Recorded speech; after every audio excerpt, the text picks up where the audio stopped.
ومن ذكري شفاعة السلام ومن ذكري شفاعة السلام على عليكم إمامنا آياك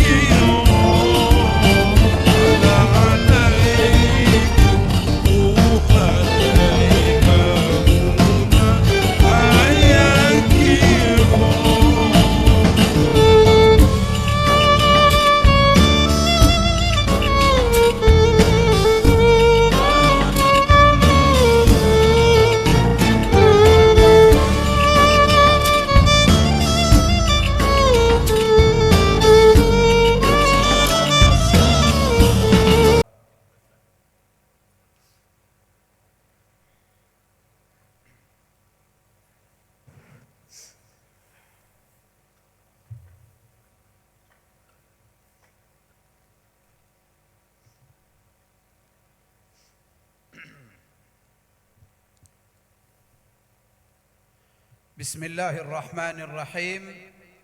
Assalamualaikum warahmatullahi wabarakatuh. Alhamdulillahi rabbil alamin. Hamdan yuwafi ni'amahu wa yukafi' mazida. Ya Rabbana walakal hamdu walakal syukru walakal thana kama yanbaghi li jalalika wa azimi sultanik.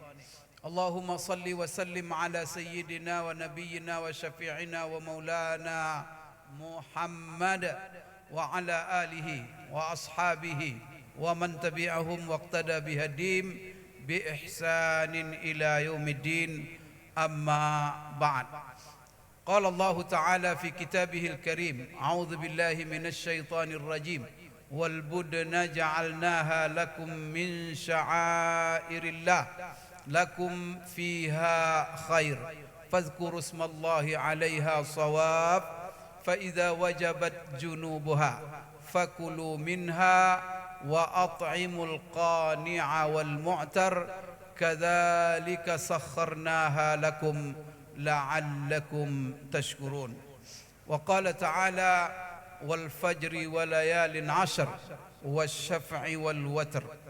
Wa qala ta'ala الحج أشهر معلومات فمن فرض فيهن الحج فلا رفث ولا فسوق ولا جدال في الحج وما تفعلوا من خير يعلمه الله وتزودوا فإن خير الزاد التقوى واتقون يا أولي الألباب. صدق الله العظيم. Yang sama-sama kita hormati, kita muliakan Ketua Masjid Paripurna Raudhatus Shalihin dan seluruh jajaran pengurus, hafizahumullah wa ra'ahum. Yang saya muliakan bapak-bapak, ibu-ibu, kaum muslimin, kaum muslimat, jemaah salat maghrib. Semoga Allah memuliakan kita di dunia dan memuliakan kita di akhirat. Amin ya rabbal alamin. Bapak ibu sekalian, pada malam ini dalam pengajian tabligh akbar kita, saya ingin mengingatkan beberapa hal.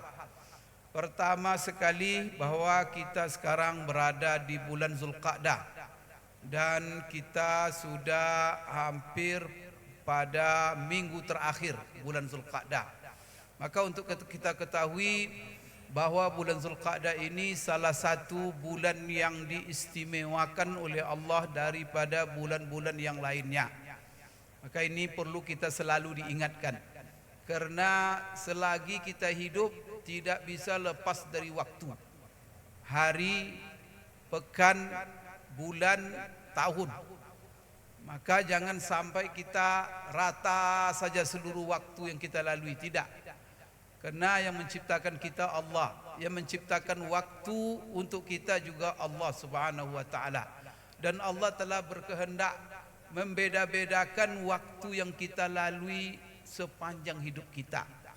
Maka setiap hari ada waktu yang Allah istimewakan. Apa itu waktu yang paling istimewa setiap hari? Yaitu waktu-waktu solat. Maka kenapa Bapak Ibu berada maghrib ini di masjid? Siapa yang manggil kita datang ke masjid ini maghrib ini? Allah. Sekalipun yang mengumandangkan azan itu adalah muazzin, tapi itu panggilan siapa? Panggilan Allah. Kemudian setelah maghrib kita isya, begitulah seterusnya. Ini untuk yang wajib setiap hari. Maka Allah Subhanahu wa taala perintahkan kita untuk menjaga waktu itu. Maka Allah berfirman dalam Al-Quran, hafizu ala salawati was salatil wusta wa qumu lillahi qanitin. Jaga oleh kalian salat 5 waktu itu. Salah satu menjaganya, apa yang dijaga? Waktunya. Kemudian wabil khusus, jaga oleh kalian salat wusta. Salat wusta ini berbeda pendapat ulama. Kebanyakan ulama mengatakan bahwa salat wusta itu adalah salat asar. Maka jangan sampai kita tidak berada di masjid atau berjemaah di solat asar. Sebagian ulama mengatakan solat subuh. Kemudian Allah Subhanahu wa taala mengatakan, kita kan semua tahu bahwa solat 5 waktu itu merupakan rukun Islam yang terpenting di antara 5 rukun Islam. Dan itu adalah tiang agama. Allah mengatakan, inna salata kanat 'alal mu'minina kitaban mawquta. Sesungguhnya salat itu diwajibkan kepada orang-orang yang beriman dengan waktu-waktu yang telah ditentukan.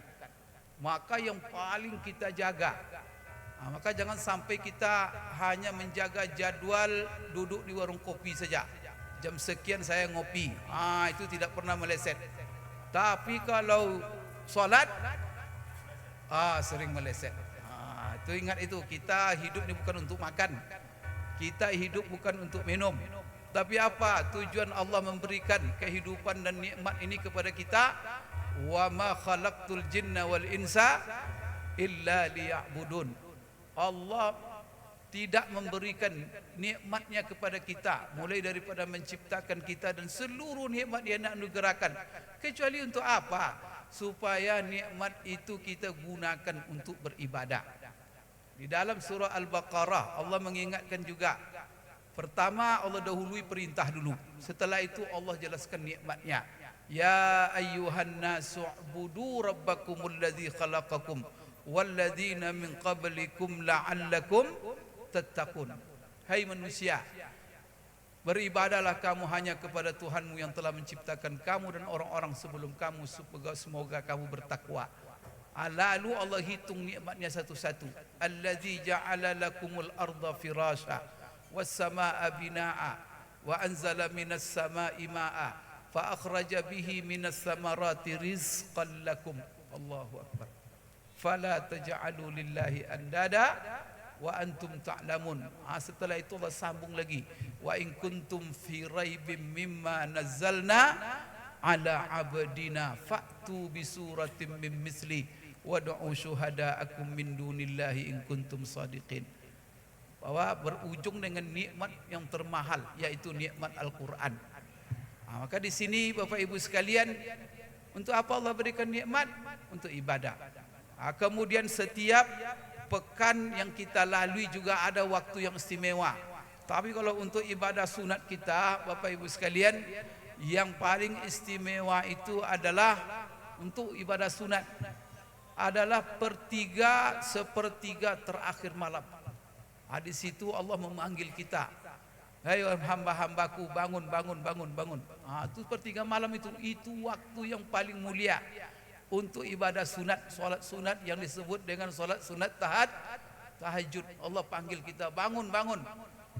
Kalian punya permintaan enggak? Minta, saya pasti kabulkan, kata Allah. Kalian punya dosa, minta ampun, saya pasti akan mengampunkan dosa kalian. Kalian punya hajat, minta, saya akan penuhi hajat kalian. Maka kalau kita punya yang 3 itu, punya doa, punya hajat, banyak dosa, maka bangun 23 terakhir malam. Itu adalah waktu yang sangat mulia. Maka apabila ada kita, kalau kita terbangun jam 3, jam setengah 4 dini hari itu sebenarnya membangun kita Allah itu. Cuma ada sebagian kita terbangun tapi dia tidak sadar bahwa yang membangunkan dia itu Allah. Maka kadang-kadang bangun dia langsung lihat HP, WA saja. Itu parah itu. Bangun jam 3 juga main HP juga. Sudah, kenapa terbangun? Allah yang bangunkan itu. Oleh karena itu gunakan waktu itu untuk sujud. Gunakan itu untuk sholat tahajud. Maka orang yang terbangun kalau jam 3 itu Masya Allah. Allah sayang sama dia. Allah kepengen dia supaya berdiri di hadapannya.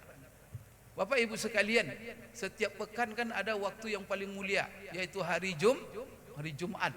Bahkan di hari Jumat itu ada satu saat yang Allah berikan untuk kita semua, baik laki-laki ataupun perempuan, bukan hanya untuk yang wajib Jumat saja. Satu saat yang mana satu saat itu Allah ijabah seluruh doa. Maka apabila pas di saat itu lalu ada yang berdoa, Allah pasti kabulkan. Ini berarti ini kan ada satu pekan hari yang mulia. Kemudian bulan yang mulia pertama bulan Ramadan. Setelah itu ingat oleh kita bahwa selain Ramadan ada lagi bulan yang istimewa. Sekarang itu adalah bulan Zulqa'dah yang kita berada di dalamnya. Bulan Zulqa'dah ini Bapak Ibu sekalian ada dua keistimewaan yang Allah berikan. Pertama sekali Allah berikan untuk Zulqa'dah ini status sebagai bulan haji. Maka Allah berfirman dalam Al-Quran, Al-Hajju Ashhurum Ma'lumat. Ibadah haji itu dilaksanakan pada bulan-bulan yang telah ditentukan. Maka ada bulan-bulan pelaksanaan haji. Maka pelaksanaan haji tidak boleh sembarangan. Maka tidak boleh ada ijtihad Bapak Ibu sekalian, karena ini adalah masalah qat'i. Masalah yang tidak boleh berbeda dan tidak bisa berubah-ubah. Ini adalah termasuk dalam masalah yang disebut dengan as-sawabit fid din, sesuatu yang permanen dalam agama. Maka dia sampai hari kiamat tak akan bisa berubah-ubah. Kalau ada yang merubah-ubah, itu orang nyeleneh itu. Apa itu? Waktu pelaksanaan haji. Sekarang jangan pula ada orang beralasan. Kadang-kadang di YouTube, kemudian di media-media sosial, ada orang-orang tak beres kadang-kadang ngomong dalam masalah agama ini sembarangan, tanpa ilmu Bapak Ibu. Maka jangan termakan pula. Kadang-kadang pakai logika-logika, karena dia tidak paham kaedah-kaedah agama, atau dia sengaja untuk menyebarkan syubhat. Maka dia umpamanya dia usulkan. Ini mengingat bahwa sekarang antri haji ini panjang sekali. Sebagian daerah kan kalau di Pekanbaru tidak tahu saya. Kalau hari ini kita mendaftar, berapa tahun kita baru dapat porsi? 27 tahun. Sebagian daerah ada 40 tahun. Nanti ada pula nanti yang berijtihad. Kalau begitu caranya 40 tahun, apalagi kalau ada orang mendaftar, ketika dia mendaftar gigi sudah satu-satu tinggal lagi. Kemudian rambut sudah putih. Pas mendaftar, Pak 40 tahun lagi. Kira-kira gimana itu? Tentu kan kecil kemungkinan akan sampai umurnya ke sana. Artinya apa? Kadang-kadang ada saja orang nyeleneh. Daripada antri panjang seperti ini, maka lebih baik waktu haji ini dirubah. Maka dibuatlah haji ini setiap bulan. Maka setiap bulan haji, maka dipergilirkan. Orang Asia Tenggara haji di bulan Januari, ya kan? Orang Afrika haji di bulan Februari. Supaya apa? Supaya antrian yang panjang ini selesai. Kira-kira bisa itu Bapak Ibu? Ada pernah ini seorang liberal, sudah meninggal dia saya kira, berfatwa seperti ini. Tapi kan dicaci maki orang dia. Kan orang tahu, karena ini adalah dia merubah sesuatu yang sudah permanen dalam agama, itu tidak bisa. Karena Allah mengatakan Ashhurum Ma'lumat. Pertama, rentan kita masuk ke tanah suci dengan niat haji itu Allah tentukan waktunya. Mulai tanggal 1 Syawal sampai 10 Zulhijjah. Maka baru orang sah dengan niat haji masuk Mekah 1 Syawal mulainya. Kalau ada orang hari raya Idul Fitri pergi ke Mekah, tiba di miqat, dia pakai pakaian ihram dan dia langsung pasang niat. Apa niatnya? Nawaitul hajja wa ahramtu bihi lillahi ta'ala. Dan dia membaca labbaik Allahumma hajjan. Itu hari raya Idul Fitri, tanggal 1 Syawal. Lalu dia masuk ke Mekah. Sah hajinya? Sah. Kenapa? Karena waktu haji sudah masuk 1 Syawal mulainya. Tapi masalahnya Bapak Ibu, kalau dia berniat haji saja, tanggal 1 Syawal itu pakai ihram niat haji saja, maka dia harus pakai pakaian ihram sampai tanggal 10 Zulhijjah. Dan dia harus menjaga larangan ihram. Maka ihramlah dia 2 bulan 10 hari. Maka Bapak Ibu sekalian, kapan berakhirnya? Berakhirnya tanggal 10 Zulhijjah. Sekarang ni waktu-waktu haji ini, orang masuk ke Mekah dengan niat haji. Apakah hajinya haji ifrad? Apakah hajinya haji qiran? Atau hajinya tamattu? Dan itu berakhir tanggal 10 Zulhijjah.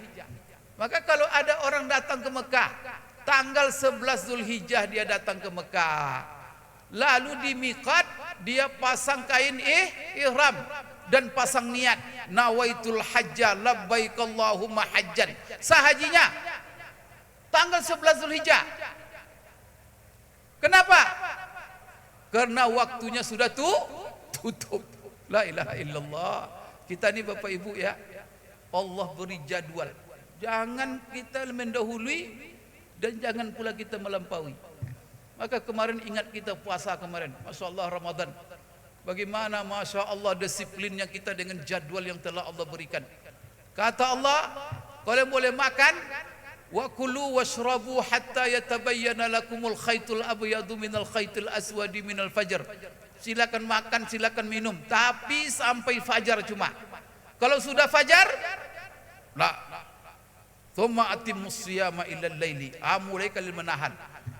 Kemarin ada enggak kira-kira ketika kita sahur, tiba azan subuh. Azan subuh sudah berkumandang, dia masih makan. Ada? Ya Allah, kalau ada keterlaluan itu, itu mungkin mazhabnya mazhab menyimpang itu. Ibu sekalian, tidak akan ada. Sekalipun makan masih terhidang, ya Allah, selera masih terbuka, tapi waktunya sudah. Itu tidak pakai polisi itu Pak, tidak pakai Satpol PP itu.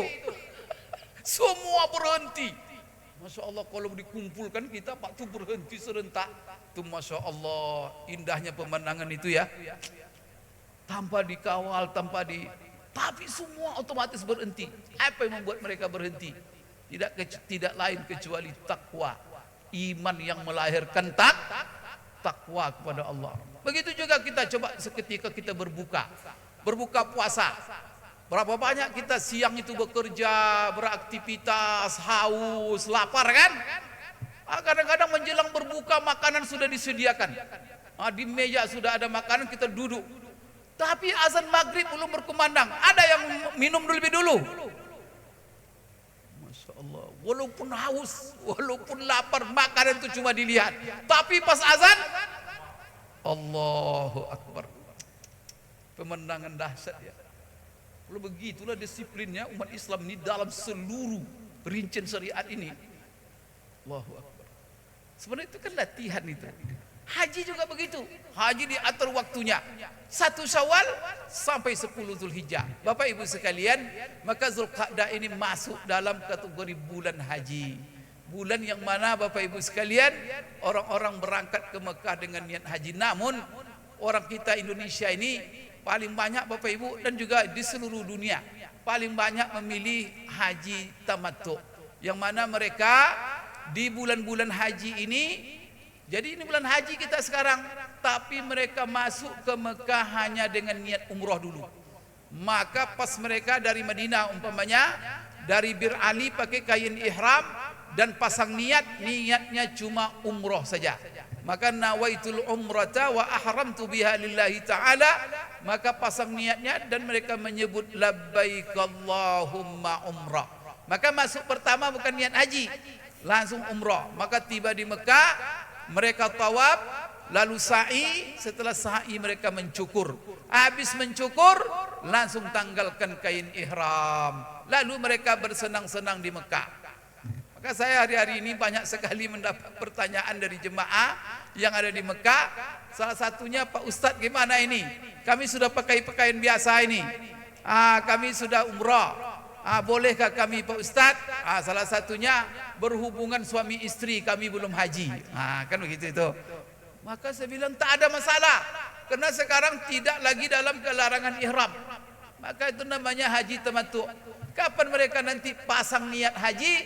Menunggu datangnya tanggal 8 Zulhijjah. Maka 8 Zulhijjah pagi-pagi semua jemaah di hotel masing-masing bersiap bersih-bersih diri, mandi, setelah itu pakai kain ihram, lalu di hotel nanti salat 2 rakaat. Selesai salat 2 rakaat, lalu mereka pasang niat. Baru ketika itu niatnya labbaik Allahumma hajjan.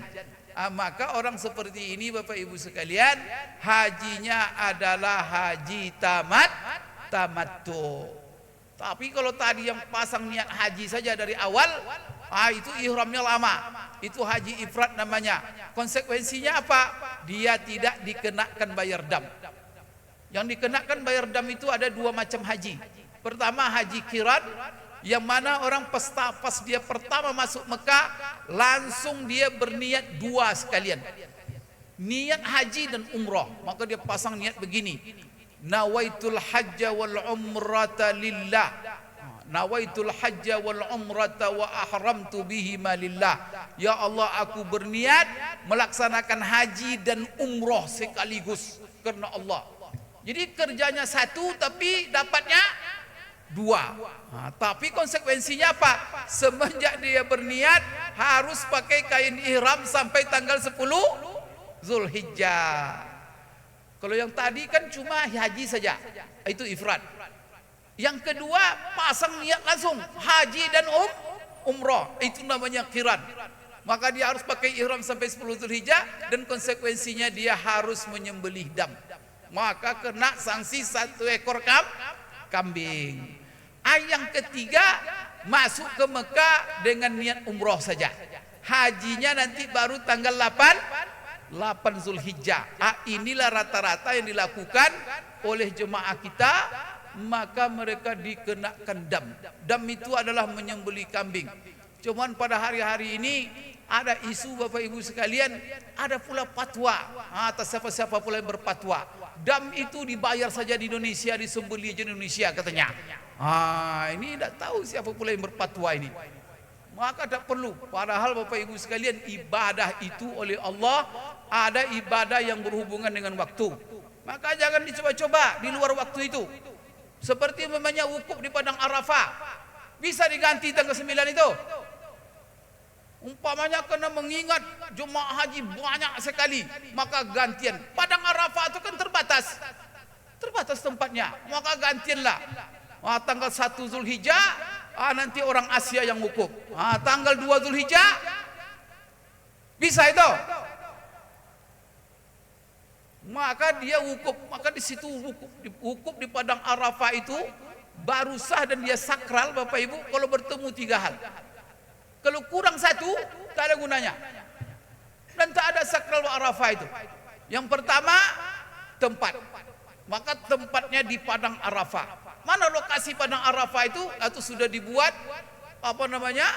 rambu-rambunya sekitar ini batas Padang Arafah. Maka siapa yang haji itu melihat itu, jangan keluar batas itu atau sudah di luar Arafah. Maka siapa yang wukuf di luar Arafah tak sah hajinya. Itu Rasulullah sendiri yang menaskan. Yang kedua tempat, yang kedua waktu. Kapan waktu wukuf itu? Tanggal 9 Zulhijjah.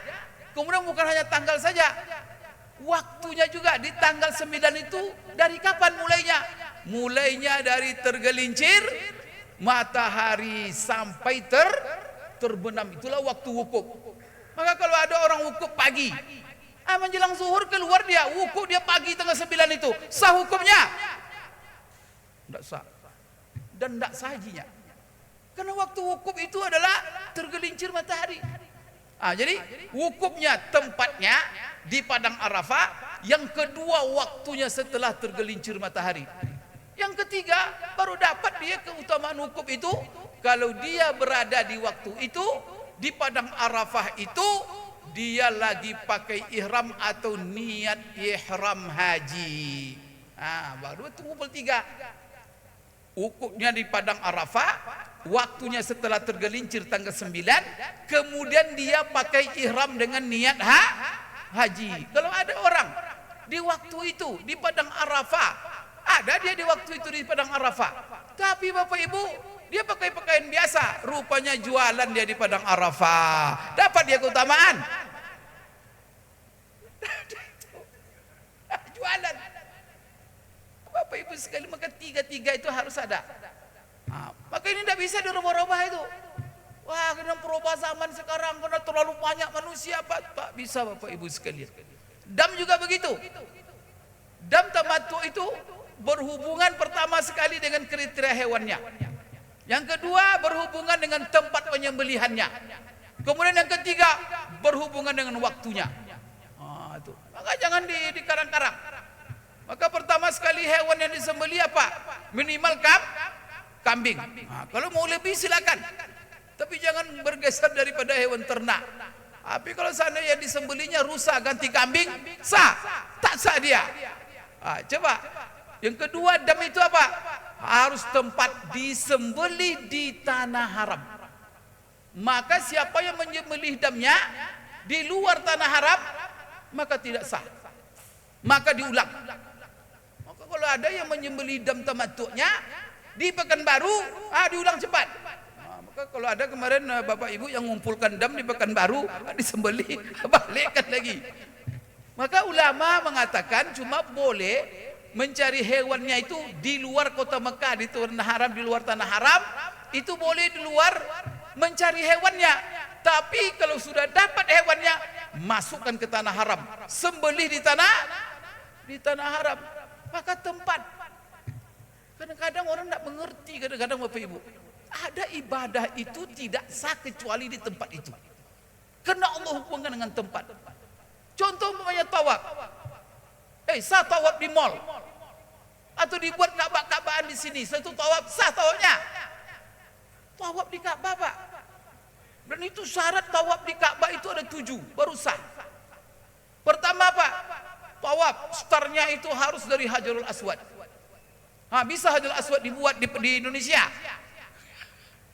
Kemudian apa? Tawafnya itu di sekitar Ka'bah. Kemudian yang berikutnya, tawafnya harus memposisikan Ka'bah di sebelah kirinya, yang sebelah kanan, sonsang itu.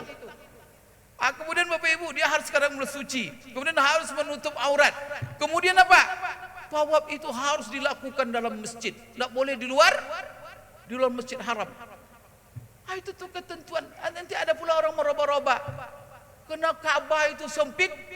Jadi kadang-kadang kalau kita baca di YouTube itu kadang-kadang Bapak Ibu hati-hati. Yang berbicara itu siapa, kapasitas atau tidak. Kadang-kadang mengaco-ngaco. Kadang-kadang menyebar-nyebar subuhat. Maka di sini dam tamattu itu tidak bisa Bapak Ibu sekalian. Itu adalah dam ibadah. Sampai Allah mengatakan dalam Al-Quran, kalau kamu tidak dapat kambing untuk dam tamattu itu, maka apa kata Allah? Faman lam yajid fasiyamu salasati ayyamin fil haji wa sab'atin iza raja'tum. Tilka asyaratun kamilatun dzalika liman lam yakun ahluhu hadiril masjidil haram. Kalau kamu tak dapatkan kambing untuk dam tamattu di hari itu di Mekah itu, tak dapat itu ada 2 kategorinya. Pertama, kambing tak ada. Kan bisa saja kan tak ada kambing, duit ada tapi kambing tak ada. Nah, ada Allah katakan, maka apa? Kirim duitnya ke Indonesia, sembelih Indonesia. Begitu. Bukan begitu, Pak. Itu cari di Eropa, sembelih di Eropa. Yang kedua, tidak mendapatkan kambing itu apa? Uang tak ada, kambing ada, tapi uang tak ada. Kan tidak ada itu dalam ayat itu. Maka apa? Tunggu kamu pulang. Nanti apa? Sembelih aja di Indonesia. Kapan kamu punya uang? Begitu? Tidak. Maka kalau kamu tak dapat, tak ada kambing, kemudian tak ada uang, maka apa kata Allah? Fasiyam salasati ayyam. Ganti dengan puasa. Dan harus kamu lakukan puasa itu 3 hari di tanah haram. Bapak Ibu ini menanggapi kan macam-macam fatwa. Siapa ingin cari duit sekarang ini, mengumpulkan dana umat Islam, sehingga ibadah umat Islam pun mau dirusaknya demi mencari cari duit. Maka itu Bapak Ibu tidak bisa itu diraba-raba. Baik Bapak Ibu sekalian, kembali kita kepada Zulqa'dah ini. Maka Zulqa'dah adalah sebagai bulan haji, dan juga yang kedua statusnya juga sebagai bulan haram. Ini sering kita jelaskan, ini status bulan haram ini. Bulan haram ini dimulai urutannya Bapak Ibu dari bulan Zulqa'dah ini. Allah Subhanahu wa taala telah menegaskan dalam Al-Qur'an, 1 tahun yang kita lalui ada 4 bulan sebagai bulan haram. Jadi kalau bulan haji, Syawal, Zulqa'dah, Zulhijjah. Kan masuk Zulqa'dah itu. Kemudian bulan haram, apa bulan haram? 4. Mulainya apa? Zulqa'dah, Zulhijjah, Muharram, Rajab. Itu jangan lupa itu. Maka Zulqa'dah masuk juga. Itulah sebab saya katakan bahwa Zulqa'dah Allah istimewakan dengan 2. Pertama bulan haji, kemudian kedua bulan haram. Ada hubungan bulan haji dengan bulan haram? Ada. Salah satunya kata ulama adalah kenapa Allah jadikan bulan waktu orang berangkat haji itu sebagai bulan haram. Bulan haram itu apa artinya? Bulan suci. Allah sucikan waktu itu. Allah jadikan dia sebagai bulan mulia. Untuk apa? Supaya umat Islam memuliakan. Karena dalam kaedahnya kita wajib memuliakan apa yang dimuliakan oleh Allah. Kita wajib mensucikan apa yang disucikan oleh Allah. Allah jadikan masjid ini tempat suci, maka wajib kita mensucinya. Maka siapa yang Bapak Ibu sekalian mengotori masjid, itu adalah bertentangan. Itulah sebabnya dosa besar itu apa? Menghalang orang datang ke masjid. Maka pahala yang paling besar adalah membangun masjid, kemudian membuat masjid itu Masya Allah, membuat orang lega datang, senang datang. Maka dalam surah Al-Baqarah kita membaca ayat وَمَنْ أَظْلَمُ مِمَّنْ مَنَعَ مَسَاجِدَ اللَّهِ أَنْ يُذْكَرَ فِيهَا اسْمُهُ وَسَعَى فِي خَرَابِهَا أُولَئِكَ مَا كَانَ لَهُمْ أَنْ يَدْخُلُوهَا إِلَّا خَائِفِينَ لَهُمْ فِي الدُّنْيَا خِزْيٌ وَلَهُمْ فِي الْآخِرَةِ عَذَابٌ عَظِيمٌ. Tak ada orang yang paling zalim kata Allah di muka bumi ini. Itu Allah yang mengatakan bukan saya. Dalam surah Al-Baqarah, dari orang yang menghalang-halangi orang datang ke masjid, memakmurkan rumah Allah. Maka orang seperti itu yang menghalang-halang orang ke masjid, kadang-kadang macam-macam. Ada itu orang-orang sifat-sifat Yahudi aja. Dan cerita-cerita ada aja. Kadang pengurus lah yang salah lah, apalah yang salah lah. Akhirnya kadang-kadang tidak datang ke masjid. Orang seperti itu dosanya luar biasa. Maka Bapak Ibu sekalian, apa kata Allah? Lahum khizyun fid dunya. Mereka akan mendapat kehinaan di dunia dan azab yang sangat dahsyat di akhirat. Maka semua kita ini harus berperan untuk mengajak orang ke rumah Allah. Jangan menghalang-halang orang. Maka semua kita, maka kalau ada orang ajak kita, ayo ke masjid, Masya Allah. Tapi apa? Pas waktu-waktu zuhur kita ajak orang minum kopi, atau termasuk menghalang itu. Udah jelas orang zuhur mau dekat lagi, dia ajak pulang. Sehingga seharusnya orang, jadi Bapak Ibu sekalian ya, betul juga majelis ilmu seperti ini. Kadang-kadang diceritakan ustadznya, apa itu ustadz apa? Oh, ustadzlah hadir. Itu menghalang juga itu. Karena salah satu fungsi daripada masjid ini adalah taklim. Bukan hanya sekedar ibadah. Maka kita ramaikan untuk ibadah, kita ramaikan taklim. Ya Allah, Allah kepengen supaya rumahnya itu makmur, ramai. Itu ada orang, dia hamba Allah, pakai nikmat Allah semua. Itu setelah itu menghalang orang ke rumah Allah. La ilaha illallah. Dosa besar. Termasuk Bapak Ibu, orang paling dosa besar itu orang menghalang di tempat yang paling mulia, yaitu Masjidil Haram. Maka Allah mengatakan, yas'alunaka 'anis syahril haram. Qul qitalun fihi. Qul qitalun fihi kabir wa saddun an sabilillahi wal Masjidil Haram wa ikhraju. Jadi salah satu dosa besar di situ apa? Kabir kata Allah. Kabir itu apa? Dosa besar. Termasuk apa? Saddun nas anil Masjidil Haram, yaitu menghalang-halang orang datang ke masjid, wabil khusus ke Masjid Haram. Bapak Ibu sekalian yang dimuliakan Allah, maka Zulqa'dah ini adalah bulan yang mulia, bulan yang dimuliakan oleh Allah, wajib kita memuliakannya. Maka bagaimana kita memuliakannya? Kenapa Allah juga menjadikan dia bulan mulia? Supaya kita semua memuliakannya. Bagaimana kita cara memuliakannya? Pertama sekali, jangan kita sekali-kali Bapak Ibu sekalian berbuat maksiat. Hindari segala maksiat. Salah satu penekanan maksiat yang perlu kita hindari di bulan-bulan haram, maksiat yang berhubungan dengan kezaliman sesama kita. Maka menzolimi sesama kita, memakan hak orang, menyakiti orang, menggunjing orang, memfitnah orang, jangan sampai di bulan haram. Marah Allah. Maka Allah katakan fala tazlimu fihinna anfusakum. Jangan kalian saling menzolimi diri kalian. Kenapa? Karena Allah kepengen, karena di bulan ini Allah lagi menerima tamu-tamunya. Siapa tamu-tamu Allah itu? Jemaah haji. Maka ini Allah memuliakan tamunya sekarang. Maka waktu mereka berangkat haji itu Allah jadikan bulan haram, yaitu Zulqa'dah, rata-rata biasanya mereka berangkat. Kemudian waktu pelaksanaan manasik itu rata-rata di bulan Zulhijjah. Maka Zulhijjah itu bulan haram.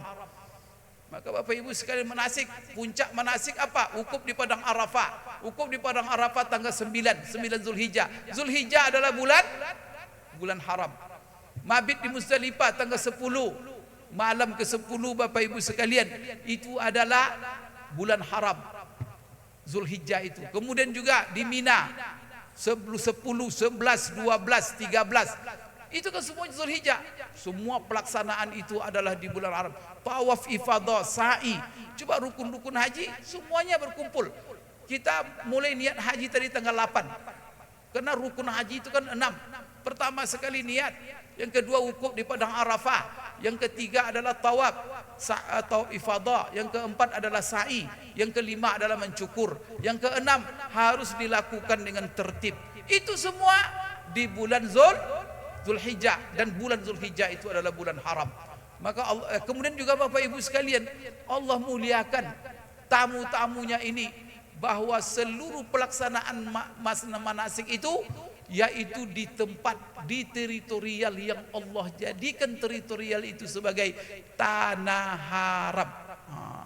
Maka kemana kita pergi haji? Kalau ada umpamanya ada orang membuat tanah suci pula di Iran umpamanya, pergi kita sana. Wah, tidak bisa dirubah-rubah itu Bapak Ibu. Maka tanah haram Mekah Allah jadikan itu tempat orang melaksanakan manasik haji itu semuanya di tanah haram, kecuali wukuf di padang Arafah. Maka padang Arafah itu keluar dari tanah haram. Selain itu semuanya prosesnya adalah di tanah haram. Kenapa di tanah haram? Itu juga hubungannya. Kemudian Bapak Ibu sekalian, orang yang sedang haji itu, sedang mereka melaksanakan haji, maka mereka dalam kondisi ihram. Semuanya ada hubungan dengan haram itu. Di bulan haram, di tanah haram, dalam kondisi ihram. Itu menunjukkan bahwa Allah memuliakan tamu-tamunya yang datang. Oleh karena itu mereka itu disebut tamu-tamu Allah, karena Rasulullah SAW mengatakan salasa wafdullah, salasa kata Rasulullah, tamu-tamu Allah itu ada 3, al-hujjaju wal ummaru wal mujahiduna fi sabilillah.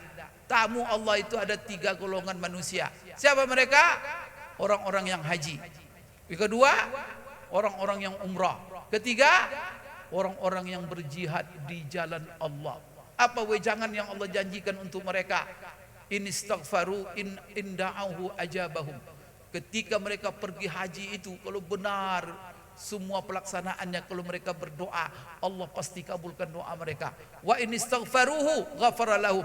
Apabila mereka minta ampun atas dosa-dosa mereka, Allah akan ampunkan.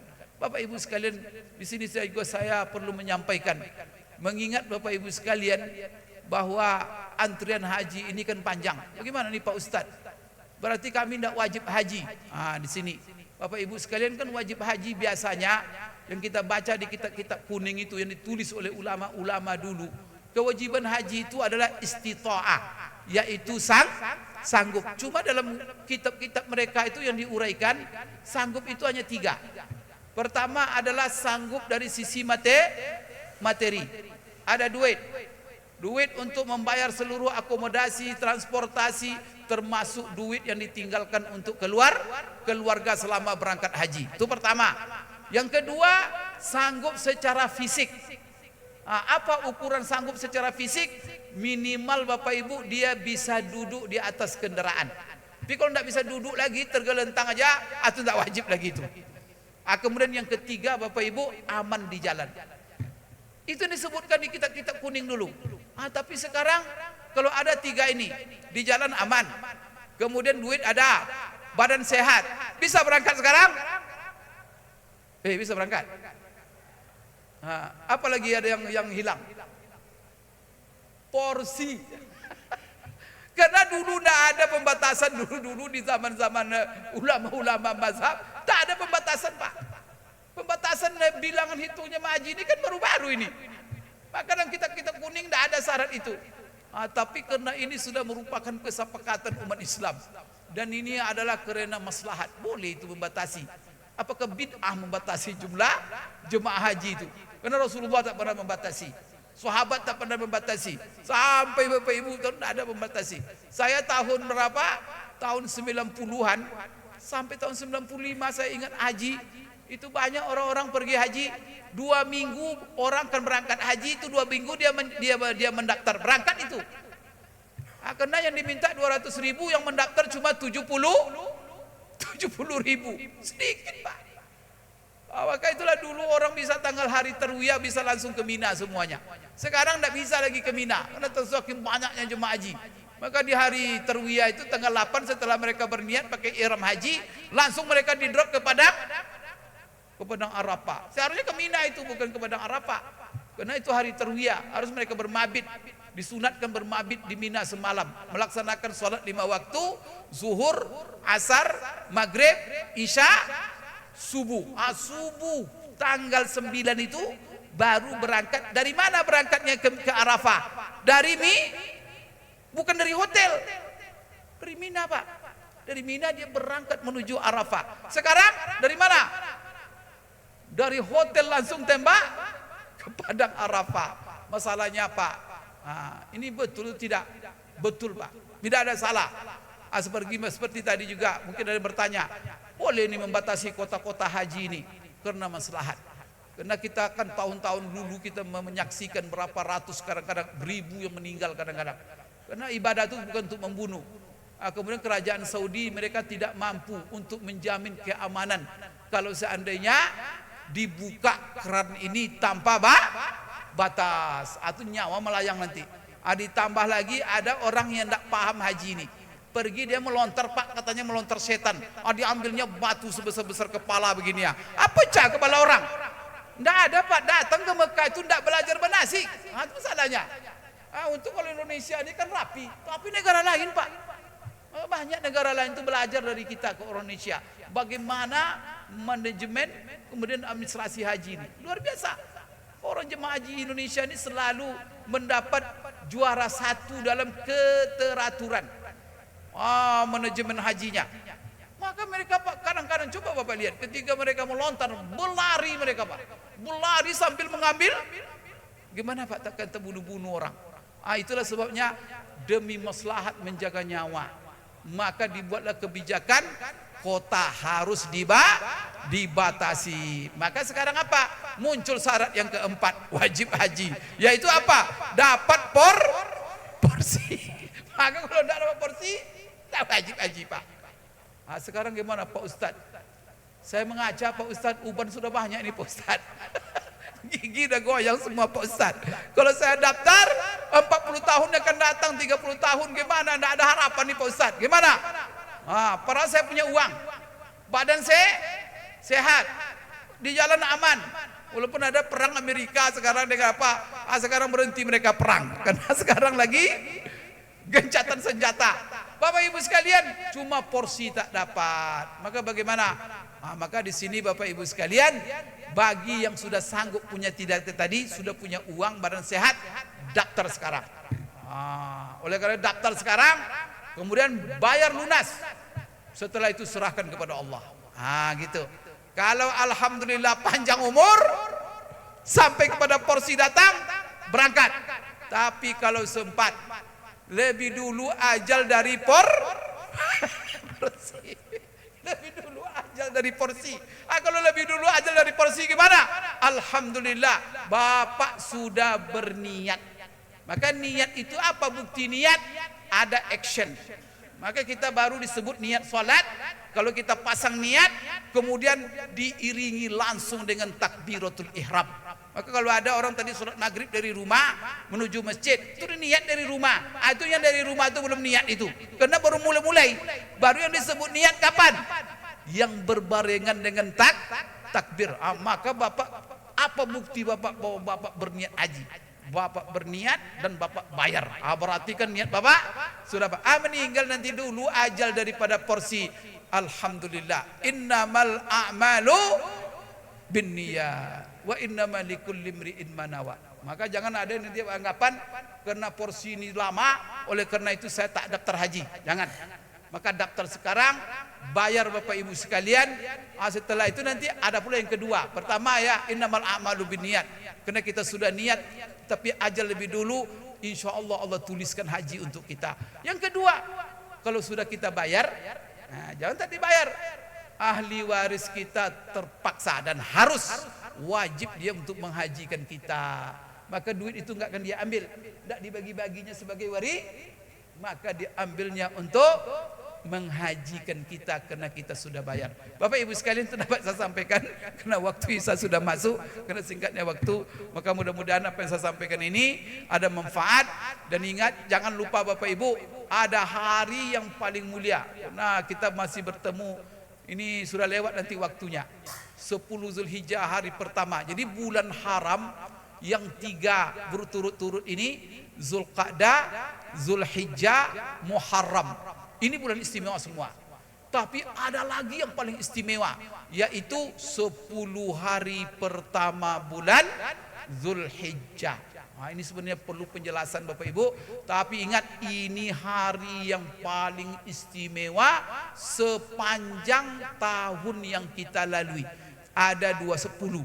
Itu ingat itu. Kalau 210 itu kita diberi kesempatan oleh Allah hidup, jangan abai, jangan lalai Bapak Ibu sekalian. Pasang niat, pasang tekad, perbanyak amal soleh di hari-hari itu.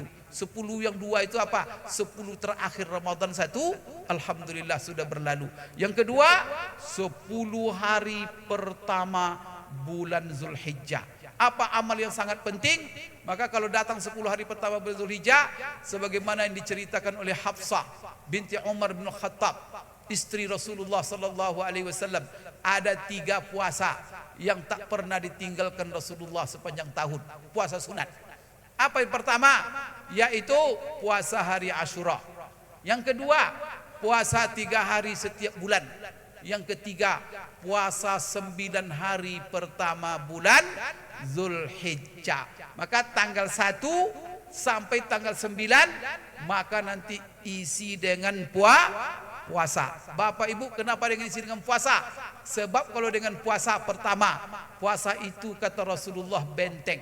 Benteng apa? Benteng yang membentengi kita daripada perbuatan-perbuatan haram. Maka kalau sudah puasa, kita mulut terjaga, mata terjaga, telinga. Masa orang macam-macam dilihat dia sedang puasa? Masa orang menggunjing-gunjing, membohongi orang dia sedang puasa? Maka puasa itu benteng. Yang kedua, puasa itu adalah media untuk kita beramal soleh. Orang kalau sudah lagi puasa, kepengen aja baca Quran. Kalau sudah lagi puasa, kepengen ke masjid. Kalau lagi puasa, pengen bersedekah. Kalau sudah lagi puasa, kepengen apalagi Bapak Ibu berzikir. Allahu Akbar. Maka ya jangan lupa, kalau tidak bisa 1 sampai 9, puasa Nabi Daud, 1 hari puasa 1 hari tidak. Kalau tidak juga bisa, Bapak Ibu puasa Senin Kamis di 10 hari pertama itu. Tapi jangan lupa puasa tanggal 9. Karena tanggal 9 itu sepakat ulama mengatakan, kalau Bapak Ibu ditanya, apa puasa sunat yang paling afdal sepanjang tahun? Puasa hari Arafah. Anda juga puasa hari Arafah itu. Maka puasalah menjelang sholat Idul Adha. Dari subuh sampai sholat. Anda juga puasa. Ala keterlaluan lah sudah itu. Nggak tahu. Bapak Ibu itu dapat saya sampaikan. Mohon maaf atas kekurangan. Terima kasih. Aku qouli hadza wa astaghfirullah li wa lakum. Subhanakallahumma rabbana wa bihamdik asyhadu an la ilaha illa anta astaghfiruka wa atubu ilaik. Wabillahi taufiq wal hidayah.